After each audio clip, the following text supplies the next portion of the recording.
Good morning, Cincinnati, and welcome into another episode of the Bearcat Brunch, brought to you, as always, by our wonderful partners at Royal Links Golf Tours. Have you always wanted to play golf at St. Andrews? Have you ever enjoyed that perfect pint of Guinness in Ireland?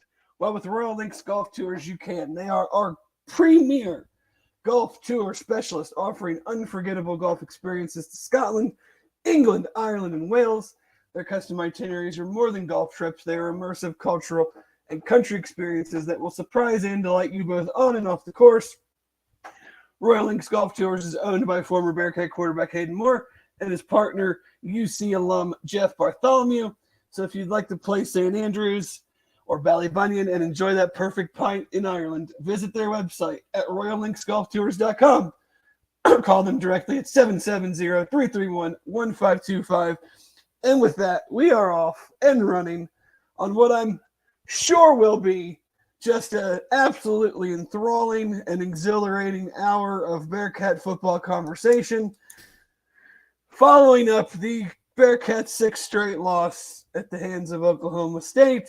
I don't even know what the final score was. I don't really care. Good morning, Jeff. How are you? I'm all right. I'm awake. I'm here. I don't even, it just comes down to reinforces what we talked about last week. Like we just don't have the dudes really anywhere right now to do anything positive for an entire game. Yeah. It's just what it comes down to. And if you can accept that, then you won't, be angry and irrational. Oh, well, first off, good morning, Alex, Deanna, Darren. Yes, Darren, I feel the pain. Hello, darkness, my old friend. First, I believe they said on the broadcast, the first 6-game losing streak since 1998. Correct. For the Bearcats. 1998, the Bearcats started the season 0-9 and finished up with 2 consecutive wins at the end of the year. So, they gave hope at the end of that season. Yeah. We're kind of in the opposite boat right now. Yeah, hope is dwindling as the season goes on. We started with hope. 2-0. Went to Pitt. We thought maybe that was a great win.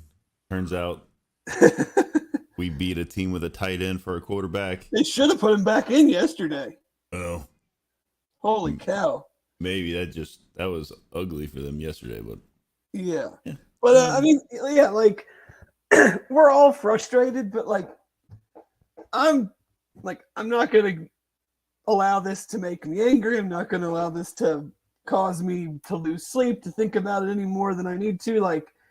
I love going to football games. We got 4 football games left. I'm going to be at all 4 or 3 of them. The weather looks great for Saturday. I'm going to go and hang out with family and friends and enjoy it and cheer on the players. And, that's kind of all you can really do. It was just very fitting that within the first 5 minutes of the game, they did 4 of the things that we have bemoaned about for how long. And I'm at least they're consistent. So at that point, it's just you kind of just throw your hands up in the air and hope that something maybe different happens. And, for the most part in the first half, they played okay, kept themselves in the game on the road. But then the third quarter, it's just a calamity of errors, head scratchers. Whatever you want to say, that's you could pretty much say it about the third quarter. Yeah, they got absolutely thumped in the third quarter. Some of the questions over here. Tyler Broadbeck asks, "What's more concerning in this first year, the losses or the effort?" I think for me, of those things, I'm pretty I don't know if I'm going to say concerned, but it's certainly alarming. And to be okay, you have this pretty much, let's just call it what it is, pretty terrible effort, energy level against Iowa State. Then you come back the next week, and that's not an issue. You still lose, but that's not an issue. You get down, you fight back, you still come up short. Whatever. Then this week, you play with the juice, kind of, with the energy, kind of, and you play a pretty good first half or an okay first half. And then it's like you're not out of the game. You get the ball to start the second half, and it's just gone. Like, how does that happen? How are you in a game for a half on the road, and then at halftime, it's just like it's not like they were down 30 at halftime. Huh? Like, how does that happen? How are we constantly having these like wild ebbs and flows in that area? I don't know. I don't know if they were disheartened over the fact that they called a timeout to save the last 4 seconds in the first half to run a little. I don't even know if it was we call it draw, whatever, something. And I know Aaron, when I talked to Aaron at halftime yesterday, he was like, "Why are we running the ball on the logo when it's wet on the slickest part of the field, and you got a guy that goes down and we all saw that he appeared to be hobbling off the field at that point. And I don't know if he came back in. I don't. I know he was warming up on the sideline, and I think he was like jogging back and forth, but I don't know that he ever I came don't back know. in after that.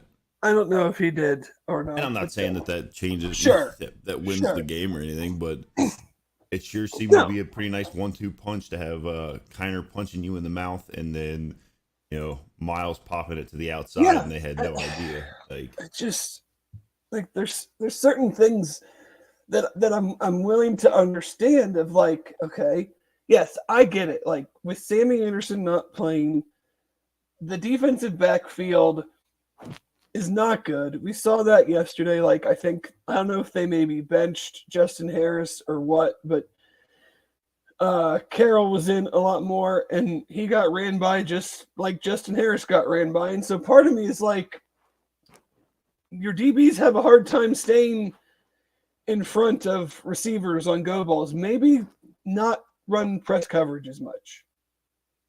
Like, yeah, I mean, I'm not trying to be like a second, but like, I mean, maybe don't do that. I don't know. the other Maybe problem is when they're playing off these receivers and they're allowing these big receivers to catch the ball in front of them, they're not tackling. Oh, they're bad all the way around. I mean it is the part atrocious. in the second half, you run some weird like halfback blocking lead play on 3rd and 1 where Emory doesn't go anywhere. Then you give up, then you give up a touchdown, so it's 17-7. You finally pick up your first third down of the game, like 10 minutes to go in the third quarter, and you follow that up with a full field opposite hash throw on a cold, wet night when your quarterback is not playing well. That is a bad ball. It gets tipped up, intercepted.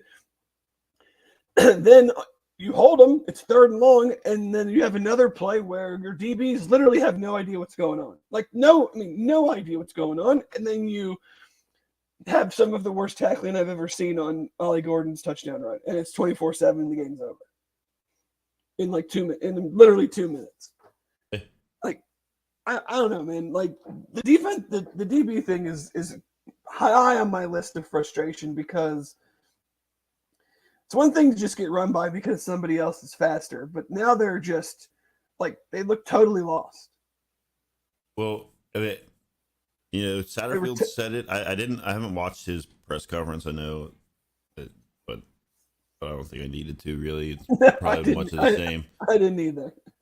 But I mean, he has said a whole lot that, hey, we're thin in the secondary. We don't have a lot of depth.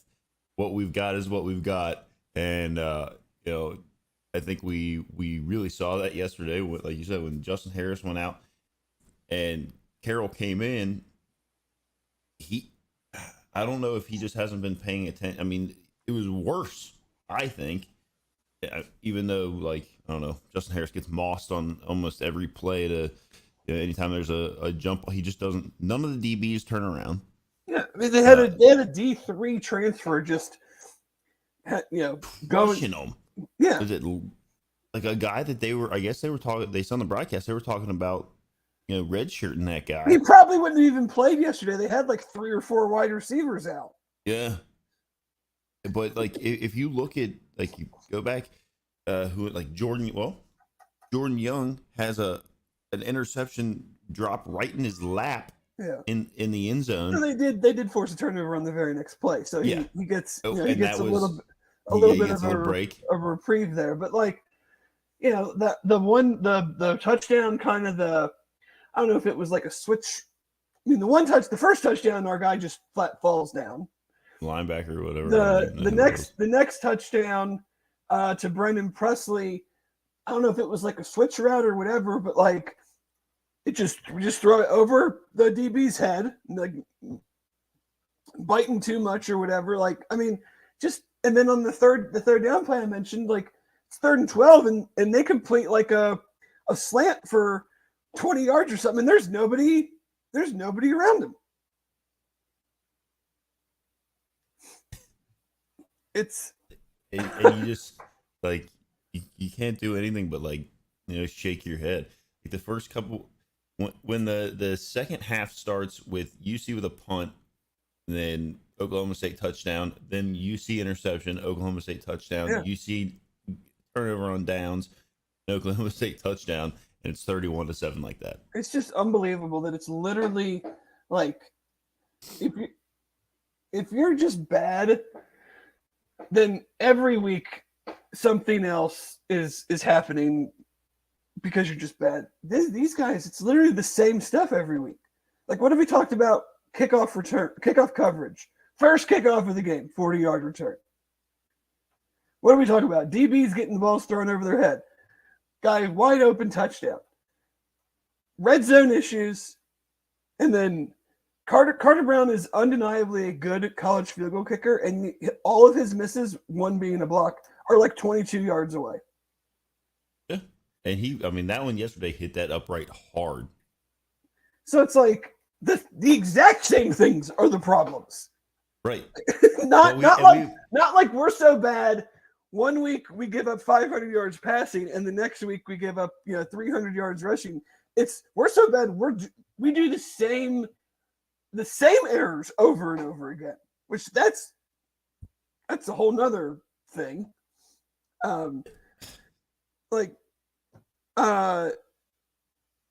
Would I start Lichtenberg Saturday? 100%.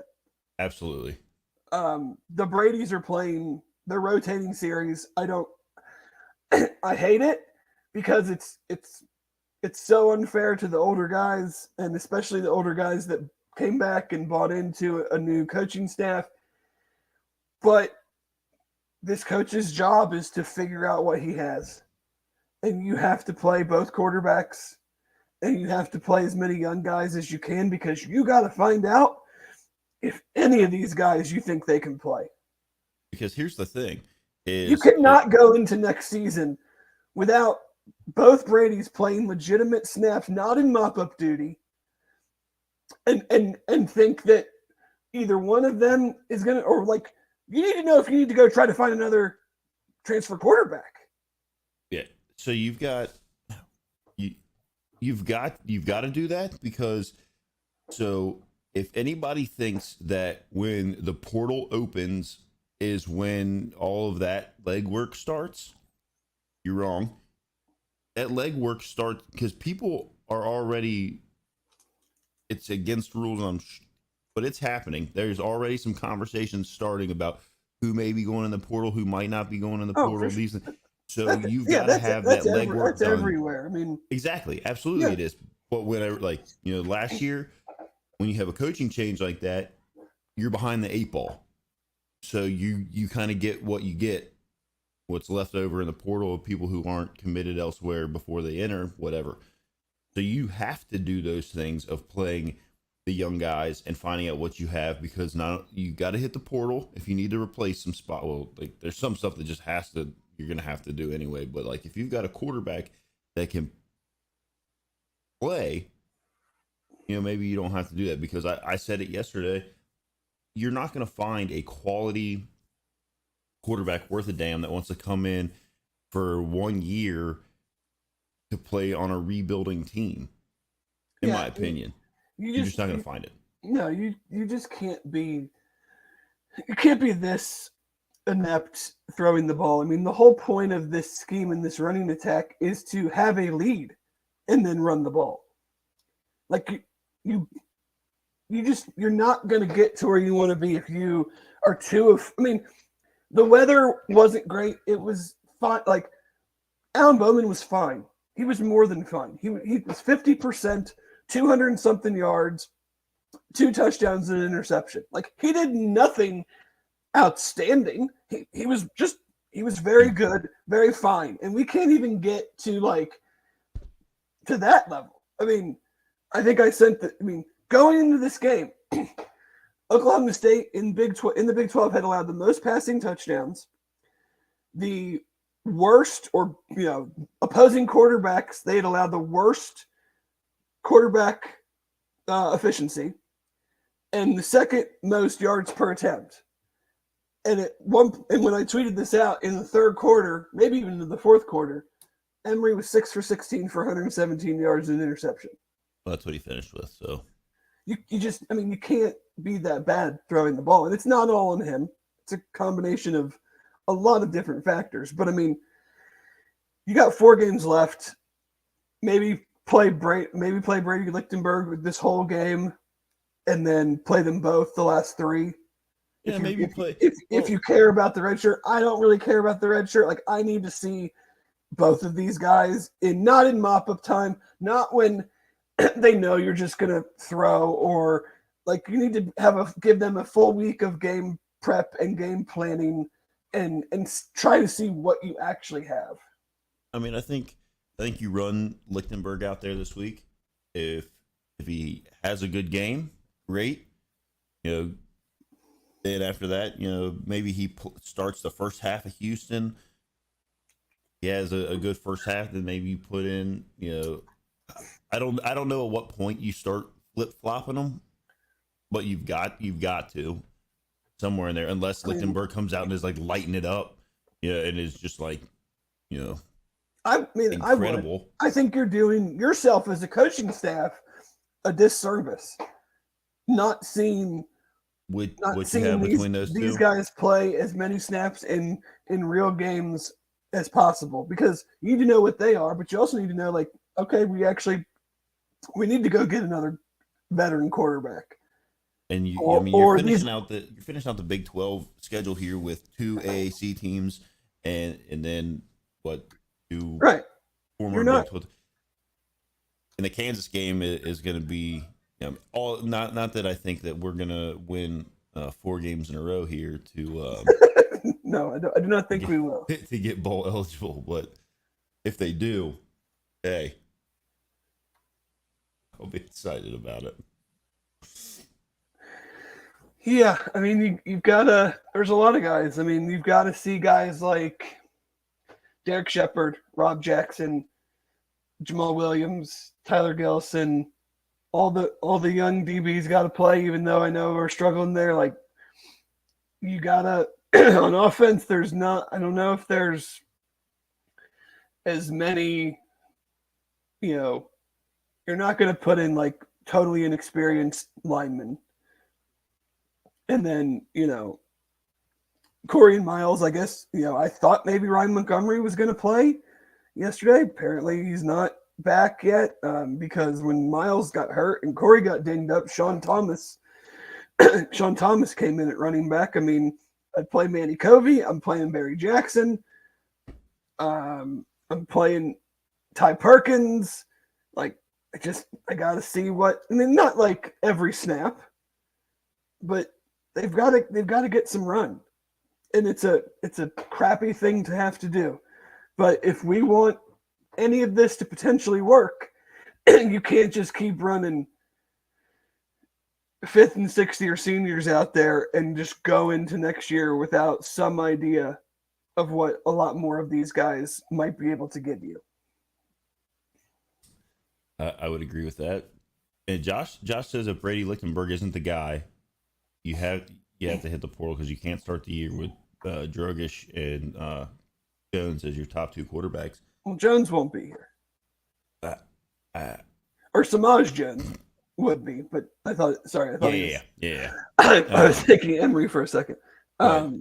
I don't have like if Brady Drogic is the quarterback, then he's the quarterback. My thing is, I don't think that I don't know that you can expect to get a quarterback to a team that's in the position we're in.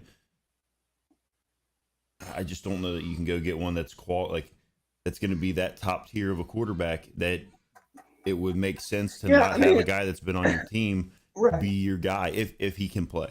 Right. Oh, for sure. But that's why you have to find that out. I mean, Merck asked, how can you evaluate the new QB with inexperienced skill players? I think there's things that they do and don't do that you can look at, especially in practice. They need to get the main reps in practice, be part of the game plan, and go into a game knowing that they're taking the first reps, and with the starting unit, not putting them out there with from the start with a bunch of guys that have never played. Like at the beginning of the game against Central Florida, I would have the starting offense out there with Brady Lichtenberg at quarterback. Yeah. Grant says the most frustrating thing is that it seems like players are getting worse each week and not progressing. And I think we've kind of talked about how it seems. Well, I mean, you brought it up. You could kind of just expect what is going to go wrong and what isn't going to happen because nothing has improved. I mean, you do get the explosive running game that started yesterday with Miles getting a big run for a touchdown, those kinds of things, but it's not something that's consistent or seemingly sustainable for 4 quarters. Right. Which, I mean, on the very, been a complaint that I've had that not a clean game. I haven't played a clean game, I think, since EKU. No, definitely. No, they've lost 6 in a row. They even the Pitt game wasn't a clean game over 4 quarters. No, of course not. But yeah, I mean, there's, we don't, when you've lost 6 in a row and you kind of, you've had 2 of the last 3 games where you kind of, all your flaws were exposed.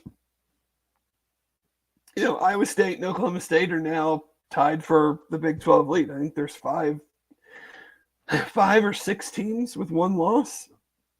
So, they're inarguably good teams. But it's hard for me to wrap my head around 10-7, totally in a game, getting the ball to start the second half. And it's, the game is over in 5 minutes. Yeah.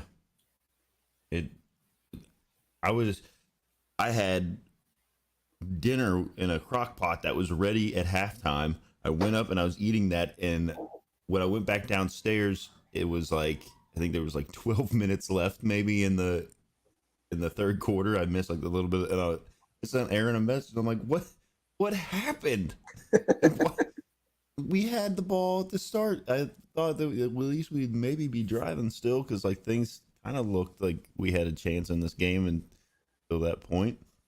To your credit, yes, the Big 12 standings are Oklahoma, Iowa State, Texas, and Kansas State all have 1 loss. They're all 4-1 in conference. So it's tight up there at the top of the Big 12. It's also kind of tight at the bottom of the Big 12, where UC and UCF are both 0-5. And Houston's 1-4. Yeah. He's good. I mean, the weather looks nice Saturday. I'm going to enjoy it. I'm sure it probably won't be sold out, but I mean, we'll have a pretty good crowd. I would hope. I think there's going to be 472 people at the Houston game. That's I don't know. Maybe we can get enough people down there to Eckel game. That one, if that one's not noon on ESPN Plus, or wow, that would be an 11 o'clock local time, so maybe it won't be. But yeah, there's a lot of shaking your head right now. I mean, there's not much. I think we've kind of over these last 6 weeks, we've pretty much hit on everything. Yeah. I don't have a whole lot left. I mean, if there's questions that are coming, like Mr. Mark says, money's how you get the quarterback here, and there's no guarantee. That's true, but like, if you got, I mean, we've got to use the NIL money. You can't like It's just drop the like, bag on a quarterback and then know, not have any to like bring some other guys in when you I don't have so know. many holes. I'm trying. I don't want to play second guess, and hindsight's always 2020. But like, there are plenty of quarterbacks that transferred this past year that are not superstars by any stretch, but like are having very solid seasons. And so I'm just like, Mikey Keene transferred from UCF to Fresno. He's having a solid season. Hayes King at Georgia Tech, like they were a disaster last year. And he goes in there and they've won, I think, maybe 4 in a row, just beat North Carolina last night, threw for 300 and something yards against them. Hudson Card is at Purdue. And I know they didn't play well yesterday, but like there should be, it should not have been this. I don't know. I mean, I tried to, find the good, I think, in some of Emory's game, but it's just not there. And it's time to, I think it's time to see what else we have at quarterback. Mark, we were looking at that yesterday, or a little. I was looking at a little. I don't know that there are many two-time transfers that are like successful. Like, there's probably a reason that they're transferring that many times. For sure.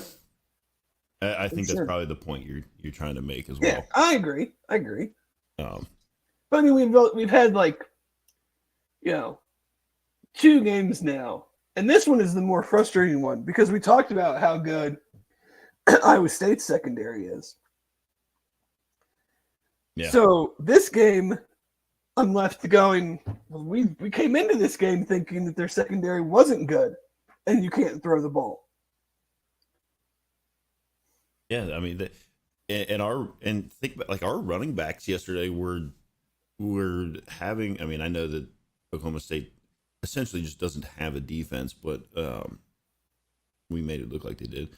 But our running backs were doing what they were doing without Oklahoma State really having to worry about the ball getting thrown anywhere. That's the confounding part.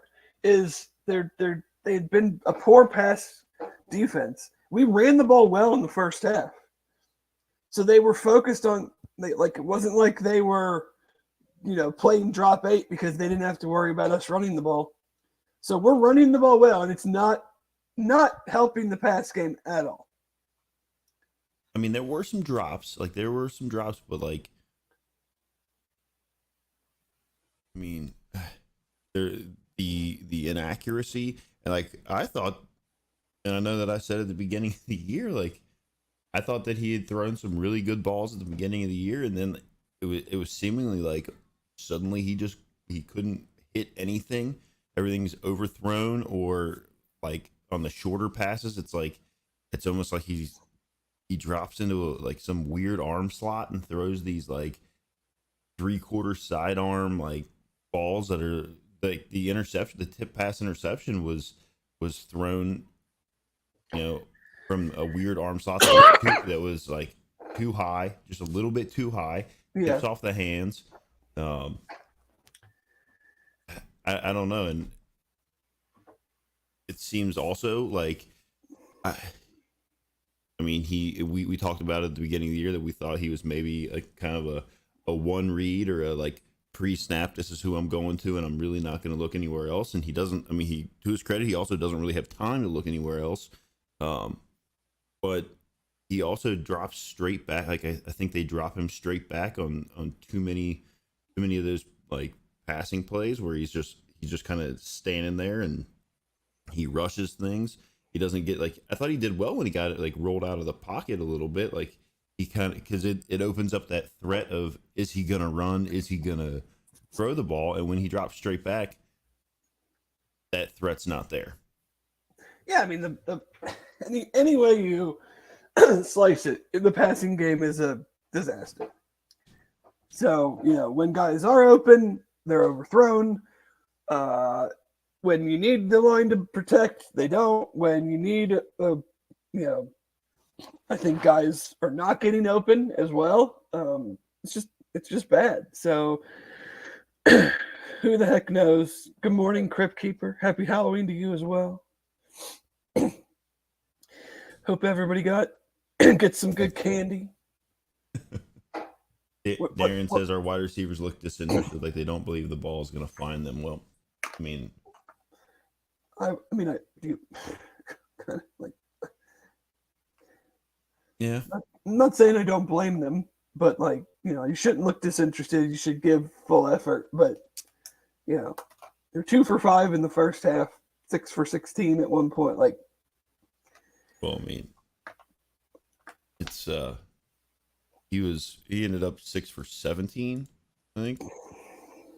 Yeah, he ended up 6 for 16 for 117 yards, and then Brady Lichtenberg was 5 for 9 for 48 yards. So 11 completed passes on the day against a team that had given up more passing touchdowns than anybody in the Big 12.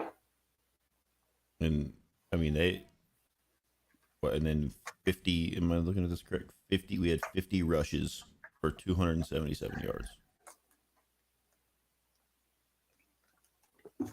Just about as much as Ollie Gordon, right? And Ollie Gordon had 25 for 271 yards. I love how they basically had taken him out. We go down and score, don't get the 2-point conversion. It's an 18-point game. We're not coming back. Right. They had taken him out. Gundy puts him back in. He was done for the day. And we scored, and Gundy's like, well, something could get screwy. I puts him back in. First play, 75-yard touchdown run. DB's just taking all sorts of terrible rush fits and angles and not even touched. And it's just I guess the game's up. Now officially over. But and then they take him out. The announcer's like, you think they're gonna put him back in to see if he can get to 300? And no, we're just gonna put Collins in. The other guy. He's gonna run to the outside and absolutely demolish a DB to get into the end zone. Raekwon Atkins. It was Adkins. He's giving the good fight. I appreciate that. But but I don't think there's really much else needs to be said about this one. No. Hopefully, I I do think I might have found out a reason behind our losing woes. Oh, I can't wait to hear this. The Bearcats have not been very good since I couldn't get the confetti cannons into the games anymore. Oh, I remember that. Just gonna say it. When they stopped you in your trench coat full of confetti cannons. When they turned up the frequency on the metal detectors. We might need to make a phone call and say, let Dave bring those damn confetti cannons back in if you want to see any more wins.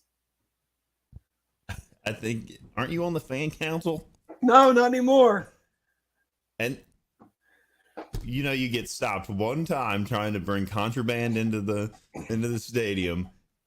No more fan council, no more wins. I mean, when I started bringing them, we were running out of confetti cannons. And they were still scoring touchdowns. Then they stopped me from bringing them in, and it's all downhill from there. We can't score in the red zone. Oh, that was the other thing. That first was it maybe the first or second? It was the first drive UC had. Big play down the field, and all of a sudden I look up and Yeah, he gets tackled, and there's like the big red zone letters pop up on the little ticker on the bottom, and I was like, nah, well, I'll chalk this one up. Not gonna be getting this one in.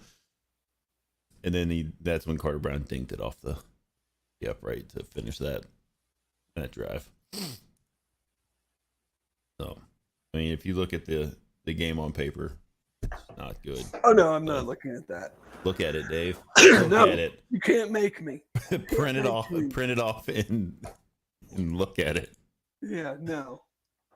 Oh man. But anyway, I think that's enough of that.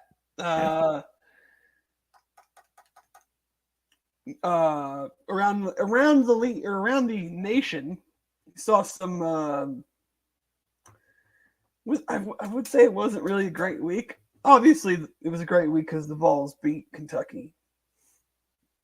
That's always good. Oh yeah, I did see that. But there was some. It was close though, wasn't it?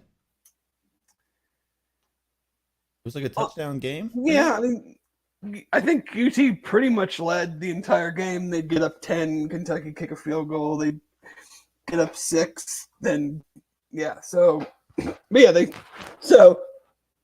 yeah, Kentucky had been at points faking injuries to stop UT's offense. And then at the end of the game, Tennessee's up 6, and they faked an injury. Tennessee was getting his 4th down.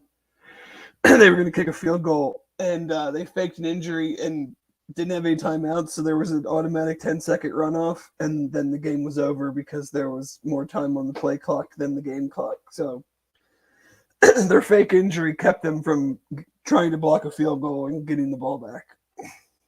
Well, that's too bad for them. So that was funny. That was funny. Notre Dame beat the brakes off of Pittsburgh. Yep. 58-7. That one was. And then I think, was there something odd that happened at the end of the Washington-Stanford game? I don't know. I wasn't watching it. I thought somebody said that there was like that Stanford had a chance or something, and then threw a pick. But it was an 11 or 9-point game, so I don't know. The biggest game of the day, obviously, the Kansas beating Oklahoma with their backup quarterback on the way out of the Big 12. Huge win for the Jayhawks. Well, they've beat both Texas and Oklahoma, yeah. No, Texas beat them up pretty bad this year. They've beaten them recently. Okay. I thought it was weird because they were like making this big deal out of how they had beaten both teams, but I guess it's just a head coach, something that's beat both. A Kansas head coach, I guess, is really what they were angling at. It's a very niche stat that they were speaking on. USC wins, but well, that was I'm like how about USC? And then all of a sudden, like I looked down, I'm like, how the hell is it tied? And then they ended up pulling that one out, but they're not good. No, and I think what did I say? They finished with Washington, Oregon, and UCLA. Are their last 3 games? Those are the last 3 games USC has? Mm-hmm. Oh. So, first college football playoff rankings come out Tuesday. Who do you think will be the top 4?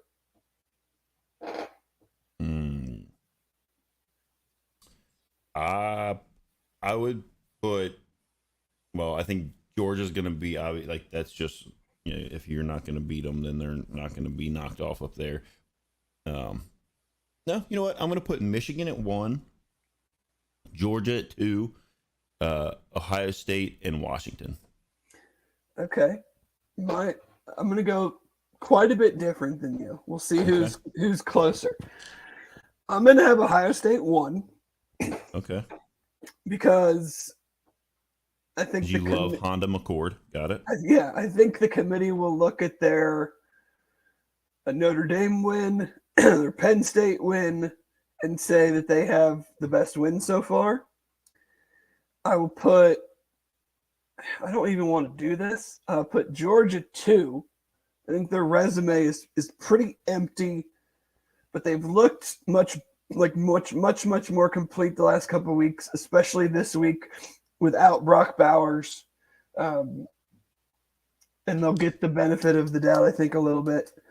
I will put Michigan 3rd, who I actually think is the best team in the country. But for the first, you've said that since before the season started.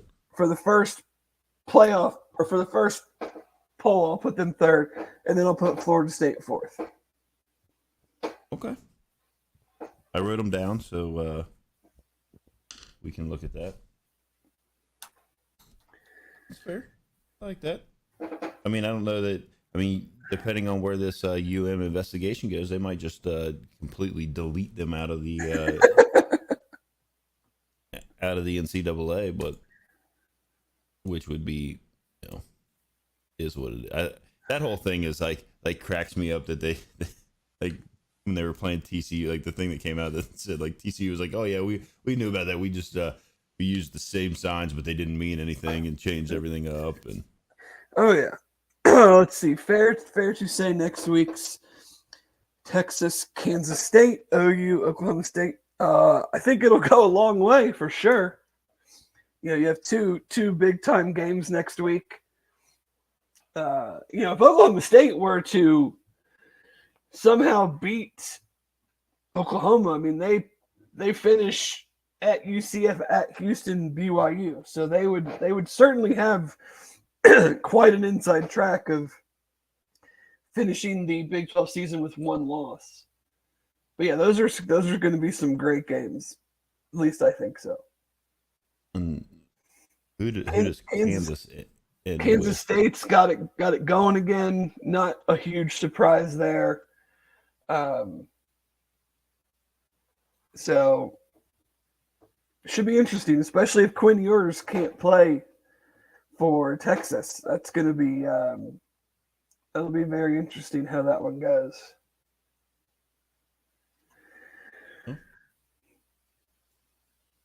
Was there any? I don't even know if there was really anything. I mean, Ohio State, Wisconsin. Boring. Yeah, that's what I heard. It was very. Marvin Harrison's awesome. That's really all, and not new. I mean, I had a buddy say that with the way that what he said, McCord has he sent a text out in our group. It was like McCord has 2 picks and a fumble loss, as well as several intentional groundings. Of all games for this team to lose, this was it.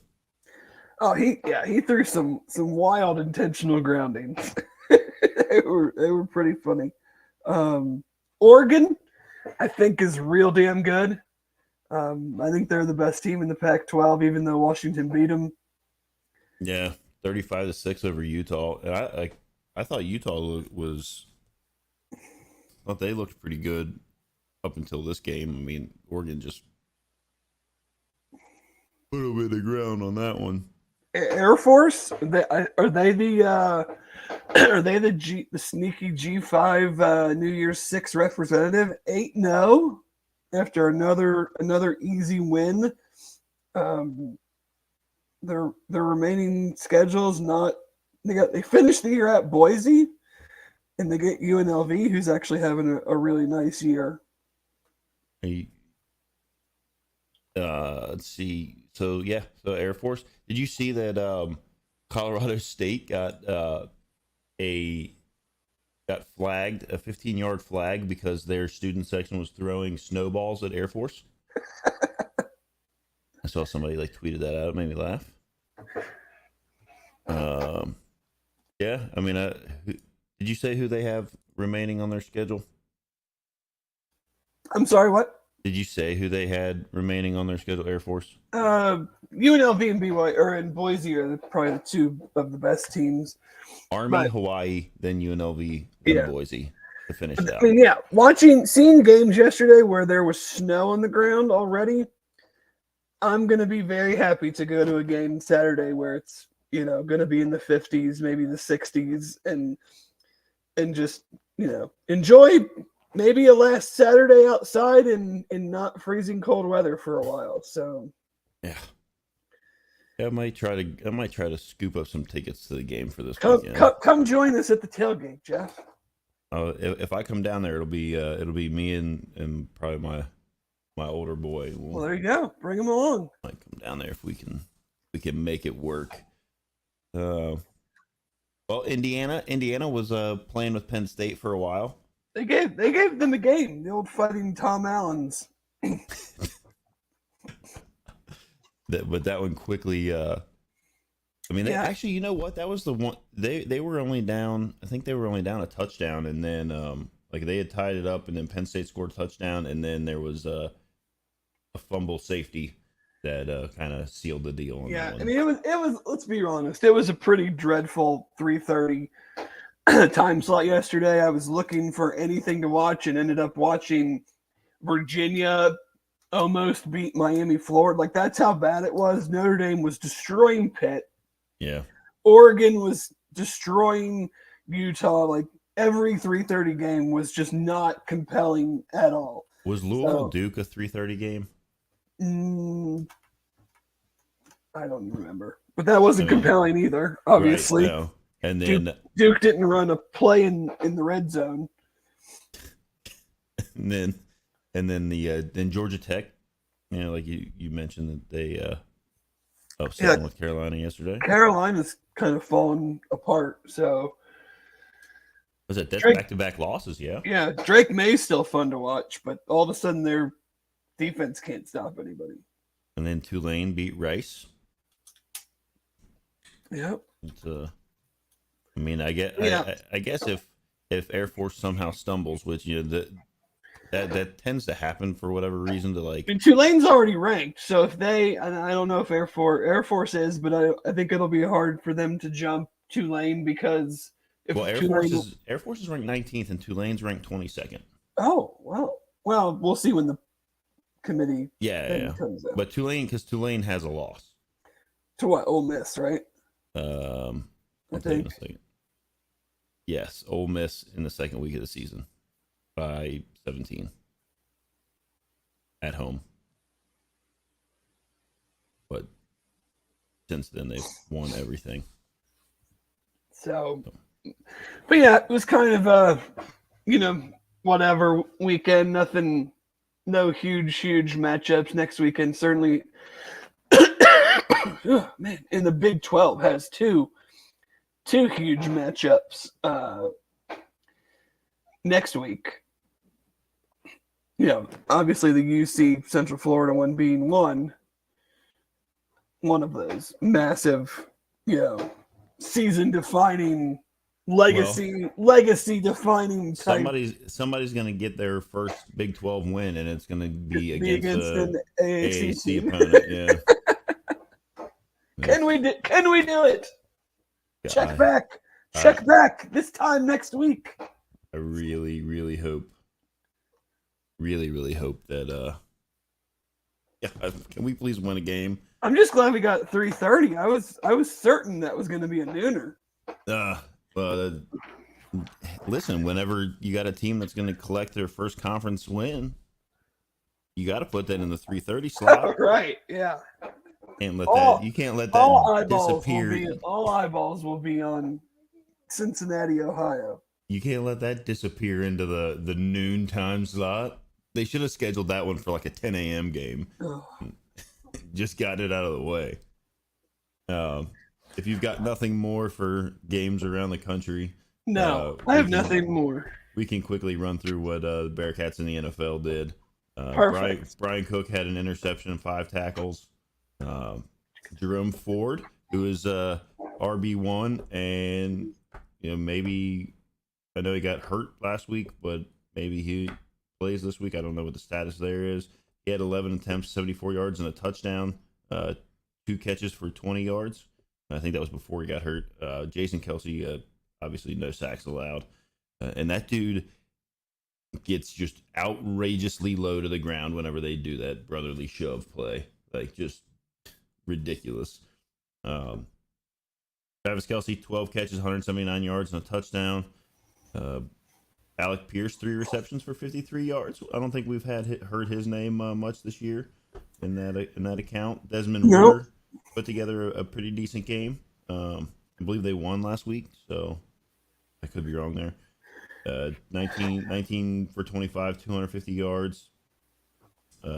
6 rushes for 38 yards and a touchdown. Tyler Scott had 2 catches for 19 yards, and Eric Wilson had a tackle. So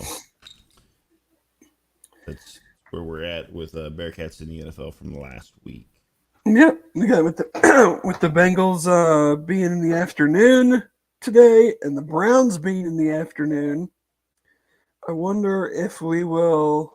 We'll probably get steal, but I wonder if we'll get. I can because I have the Sunday ticket. Watch the Titans Falcons game. Ooh. There's a lot of Bearcats in that game. Oh yeah, check out Desmond Ritter, Josh Wiley, Chris Moore, and Justin Murray. I like that the Go Bearcats football this year has up their Twitter game to like also tweet out like which games have Bearcats playing in them in the like coming week. Right. They have a little graphic for that now. That's good. Very very nice of them. Make our job here a little bit easier. Yeah. We have a potential season defining Bengals game this afternoon. So yeah, we'll see if they can potentially save the football morale of a city. That we're gonna need it. Please just win and have the offense look. Look, they're coming off a bye week. Like, hopefully, I don't care. It's the Niners on the road. I don't care what it looks like. Just win. Yeah, and like Brock Purdy is coming off of an expedited concussion clearance. No Trent Williams. So yeah, we'll see. Trey Hendrickson gets himself into the backfield, but Ty, I think that is pregame to focus on 1 week at a time and trying to be 1-0. Yeah, and they're still trying. They're still trying to be. Haven't quite got to that 1-0 for the week. Didn't you hear my spiel at the end of last week's show? All I remember from last week's show is you just being like, they're trying hard. They were there and they tried. Oh. So, but anyway, my voice is pretty much shot. I apologize for that, and it's 4 more. Weather looks good Saturday. Come out, watch some football, head up to have a couple jealous shots with us, make a day of it, and thanks again. Obviously, thank you to everybody that joins us each week for the brunch, presented as always by our great partners at Royal Links Golf Tours. Hoping to make sure that we can have Hayden Moore on again whenever we do have our season-ending show. But have a great Sunday, Cincinnati, and we'll see you back again here next week, hopefully with a 6-game losing streak broken.